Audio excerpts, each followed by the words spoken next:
This video is sponsored by Squarespace. Laurent Rossi, that's the geezer in the thumbnail. He's the man in charge of the Alpine F1 team, their CEO. Their equivalent to Zach Brown. He may not run the race team day to day, but is on top of that Al pyramid, calling the commercial and contractual shots from above. Now, the team has been front and centre of the news cycle in this last couple of weeks, so I thought now would be a great time to deliver a deep dive into the man in charge. Because we certainly don't see as much of a Laurent Rossi as we do more of a personality like Zach Brown. So let's talk about it. Who is Laurent Rossi and what's he been up to? Laurent Rossi was born in 1975 in Corsica in France, which is that little island just above Sardinia. Now, Rossi is typically an Italian name, right? So I'm assuming this proximity to Italy has something to do with that, I guess. But no, Laurent is a Frenchman at a French team. As for his education, look, I'll rattle through this as quickly as I can because this is the boring stuff, but it's my job to make it interesting. He studied at ENSHI, however you say this, the engineering wing of Toulouse Polytechnic, achieved an MSc in engineering, fluid mechanics and hydraulics, then went to Paris's IFP school and got another MSc, this time in mechanical combustion engineering. Captain of the university handball team, which doesn't surprise me given his tallest, like based off these pictures, he looks actually a little bit taller than Esteban. Laurent interned at Peugeot, actually, Renault's old arch enemy, whilst in his final year of education in Paris, but then the Renault connection would begin. Took the role of project leader in Renault's powertrain division in the year 2000, so he'd been about 24-25 at this time. This role he'd retained for just shy of 7 years before heading off to Boston, Massachusetts to get himself an MBA in management strategy from Harvard Business School. He did a short 3-month internship at Google during this return to studies before heading to the Boston Consulting Group upon graduation in 2009 as a project leader specialising in automotive. In 2012 he went back to Google, first as an industry manager in Paris and then as a global accounts business manager in New York. His stint at Google lasted 5.5 years total before returning to Renault as VP of Strategic Organisation. It'd take 3 months for him to move up to Senior VP Chief of Staff to the CEO, and another 6 months later he'd be their Chief Strategy Officer. And finally, in January 2021, as Cyril Beatable went out the door, Laurent Rossi would become Chief Executive Officer of Alpine and Chairman of the newly rebranded Alpine Racing. Done! Thank you, LinkedIn. He's clearly a very, very well educated, very, very well travelled bloke, and now you know. But I'll tell you what you don't need to be well educated and well travelled on to use. It's today's video sponsor, Squarespace. We're in a day and age where you can build your very own beautiful website, the choice of thousands of different templates, drag and drop functionality, 24/7 customer support, be it a portfolio, a blog, an e-commerce website. You can do all of that and you don't need to be a web designer. You just need to be a person watching me who can type in www.squarespace.com, click a few buttons and boom, you're there. The best thing of all is that you can try Squarespace completely free of charge. It's only when you want to take your beautifully curated, lovely, finished article of a website and put it live to the rest of the world that you have to pay anything. Nothing to lose, and when that time inevitably comes around, head to squarespace.com/TommoF1 and save 10% off your first purchase of a website or domain. You won't regret it.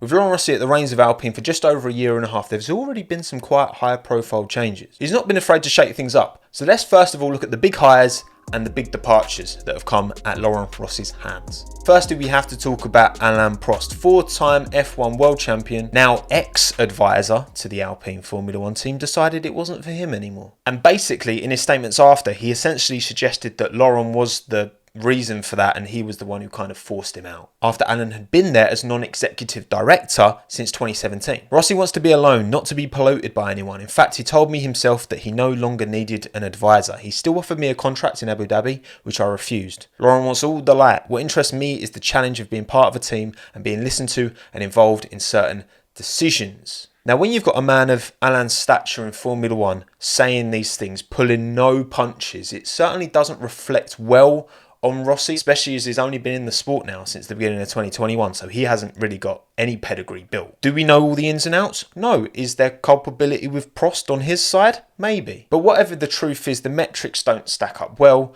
Look, the way I see it is that Rossi's coming in, he wants to take charge of things. He values the presence of Alain Prost as a figurehead as such, but he doesn't want him to be an actual advisor to him. He wants to do things his way, which isn't necessarily a bad thing, but when you upset a 4-time world champion in the progress, it doesn't look great. Another high-profile departure from the team was acting Alpine executive director Marcin Bukowski. Marcin stepped into Cyril's shoes when Cyril left as acting team principal, reporting directly into Rossi as his superior. Now, Marcin had been with Renault Sport for a while, had been racing director at Renault Sport for almost 3 years before getting that promotion, and was the head of the FIA's F1 technical department before joining Renault. Now, why did Marcin go? There was no exact reason given as such. Rossi's obviously come in, evaluated the management structure and decided that Marcin's not the right man to take them forward in the direction he thinks they need to go. I guess they'll call it a restructure, right? Now, look, I thought it was a shame. I like Marcin. I thought he looked pretty good. And to be fair, things seemed pretty amicable and respectable in terms of statements that Marcin put out. Afterwards, nowhere near the levels of shade that Alain Prost dropped when he left. And Bukowski posted on Instagram after saying gone gardening, so he'd essentially been put on gardening leave, right? Which is where you're not allowed to join another team straight away. There has to be a period of time where the team will pay you to not go to a rival. It's all to do with protecting secrets, intellectual property. That maybe explains why we haven't seen him pop up in another F1 team yet. Because as far as I'm aware, gardening leave can be up to a year, I think. It depends on the kind of situation in the industry. I did actually think Marcin might have been a good candidate for F1 race director because of his old affiliation with the FIA, but that's not to be, apparently.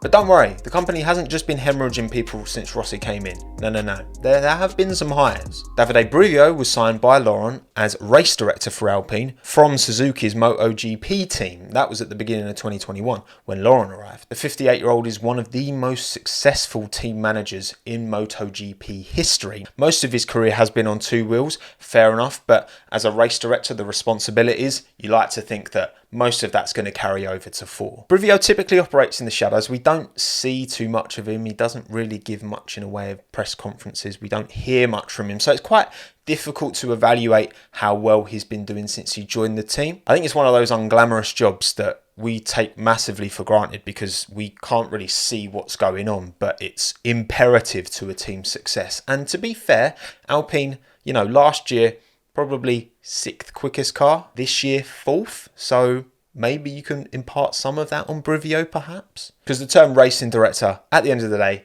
that can mean a lot of things. But overall, my feeling towards Davide Brivio is pretty positive. And then, of course, there is Otmar Safnauer, the Romanian American who led Aston Martin. Before that, Racing Point. Before that, Force India. 2 years of continued overachievement given the resource they had. But of course, he was told by Lawrence Stroll at the end of 2021 that they would be diluting his role down with them signing Mike Crack. Otmar didn't like that. He had a system that worked, didn't want to compromise that and decided to leave. And to be honest, I thought this at the time and I still think this now. I think Laurent Rossi signing Otmar Safnauer was a very, very shrewd, very, very good call. Speculative conjecture, my arse. He was an Alpine man. And you know what? You know I've got a lot of love for Otmar. I think he's fantastic. Do I think he's perfect? Do I think he's been of no blame in this whole contract scenario we're about to talk about?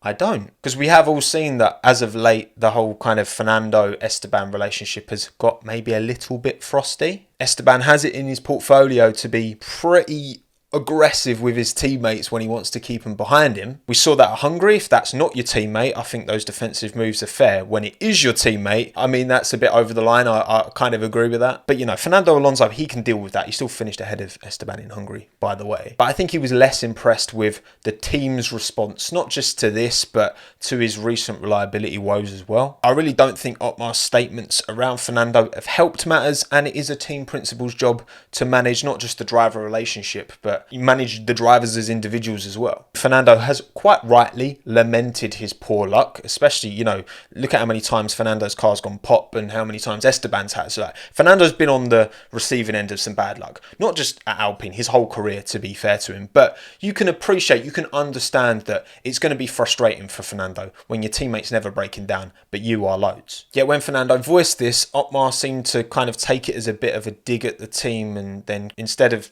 diffusing the situation, just kind of added fuel to the fire. I remember the battle with Mick Schumacher at Imola. A touch made a hole in the side pod. Well, that was literally nothing to do with Fernando or the team, so I don't know why he's mentioned this. His defence in Canada against Valtteri Bottas cost him a penalty, just like in Miami, which, I don't disagree. I think, Fernando was in the wrong in Canada and in Miami. So even if that is true, there's a time and a place. Like, the driver's trying to make the point about being frustrated, about being unlucky, and then you're just being like, well, you've been bad as well. Like, come on, we know Fernando has a huge ego, okay? This isn't the way you manage Fernando Alonso, Otmar. I think he's a great team principal, but that doesn't mean everything he does is perfect. So then what about the car? What about the actual performance since Laurent Rossi's come into that team? Because look, he joined at the beginning of 2021, the final season of long-standing technical regulations. You can't expect, him to jump in and things to change too much from the path that was already, set on by Cyril. Fernando and Esteban were the two closest teammates last year. They managed a P5 finish, took AlphaTauri right to the line, and because of Yuki kind of letting his side of the garage down, they were able to get ahead. But this year has clearly been a step forward, a clear step in the right direction. These new regulations were always going to be an opportunity for some and a stumbling block for others, and Alpine have definitely made as much as you can reasonably expect a team like them with their budget, with their facility, to make of these regulations, I think. It's the fourth quickest car if you look over the entire course of the season. I think it is clear of the McLaren, and it's clearly quicker than the AlphaTauri this year, two cars that it was slower than last year. I think Laurent Rossi deserves a degree of credit for this step forward. Yes, he's not been there long, it's a year and a half. Like, these cars have been worked on since 2019, but he's come in and enabled the team to carry on this positive trajectory. If Fernando wasn't so unlucky at the first half of this season, they would be comfortably clear of McLaren, and this wouldn't even be a conversation if they were the fourth best car. They're clearly the fourth best car. But now back to the topic of the moment, the seasoning of the season. What's going on right now? The reason I'm making this video, to be honest, the ever-changing current contract situation around Fernando Alonso and Oscar Piastri. Probably by the time this video goes out, this will be, out of date. I'd like to think we'll have an update by then anyway. We haven't had an update. Like, the whole situation is honestly jokes. Like, somehow Alpine have fumbled having a two-time F1 world champion operating at a serious level, seemingly very, very happy, particularly last year. He seemed absolutely at home with that team. On top of him, they've got the most promising junior talent we've seen come through the junior formulas since, again, Charles Leclerc, George Russell levels. They had them too, and now they're gone. The word fumble doesn't quite cut it, does it? Otmar Safnauer has been catching a lot of strays because as team principal, as the man who's most visible in terms of a management position at Alpine, it's easy to put this on him. But as the team principal, you're not the one who's dealing with the contract. Sure, Otmar has a say and his words carry weight, like I mentioned earlier with his criticism of Fernando. But at the end of the day, Laurent Rossi is the man in charge. He is the one responsible for getting these drivers signed, getting these contracts done. And whatever Otmar said, you could maybe put him more culpable for Fernando leaving, but for Oscar leaving, that's crazy. Fernando's gone to Aston, seen more longevity with that team. They've offered him a multi-year deal that they weren't prepared to offer him at Alpine. Maybe that's because of his age, being 41 now. Maybe it's because they just wanted Fernando to keep that seat warm for one extra season before putting Piastri in it. If Fernando goes to Aston, he hasn't got this young junior talent sniffing at his seat. Like, this guarantees now 2 more years of Fernando. He's a pretty like-for-like placement for Sebastian Vettel in terms of that F1 icon big name that they clearly want, that Laurent Stroll clearly wants. And also, speaking of Laurent Stroll, he's not exactly hard up, so I'm sure he gave Fernando a few euros. And then as for Oscar, I mean, obviously if Alpine are looking to extend Fernando again, Ocon's long-term tied down. He's not going anywhere. Of course, Oscar's going to look at his possibilities elsewhere. He would be silly. His management team wouldn't be doing their jobs if they weren't. And with Ricciardo struggling and a potential seat opening at McLaren, just as Daniel Ricciardo looked to McLaren as a more appealing long-term prospect than Alpine, so's Oscar. Not to mention it's the same McLaren who are Alpine's most direct and closest rival right now. Like, it baffles me, it really does. But when it comes to having an opinion and speculating on how culpable Laurent Rossi is in all of this, it's very difficult, right? I can only go on what I read, what I hear, what sources I choose to trust. But at the end of the day, especially seeing the words of Alain Prost, especially seeing the quick, quite aggressive personnel changes, in my opinion, I just feel they were in a place where he was just a bit too confident. He had a great problem on his hands. 3 great drivers for 2 seats. Spoiled for choice. I think Ocon is underrated. I think he gets a lot of stick. He's been getting a lot of stick recently. I don't think a lot of it's been fair. He's not had an amazing season, granted. Alonso's been quicker, but most people will be getting beaten by Fernando Alonso right now. You've got that one ticked off. Yeah, I feel like he was just a bit naive to the fact that Alonso and Oscar would dare look elsewhere. If you think you're in a position of strength, you're more likely to take the risky approach to a negotiation, I suppose, a bargaining position. And unfortunately, it seems that instead of picking a lane, an Alonso lane or a Piastri lane, and just going all in and just making sure you get this done, they've decided to play both and end up just playing themselves. The higher risk option has spectacularly backfired in their face. And now, I mean, look, again, the logical choice is Ricciardo, but honestly, who knows? I haven't got a Scooby who's going to get that Alpine seat. I mean, it's mad that we're even thinking about this. They seem to be the one team on the grid who didn't have to worry for the foreseeable future about their driver lineup. It was always going to be Piastri replacing Alonso eventually, yet here we are. It's mad. I still can't believe it, man. It's crazy.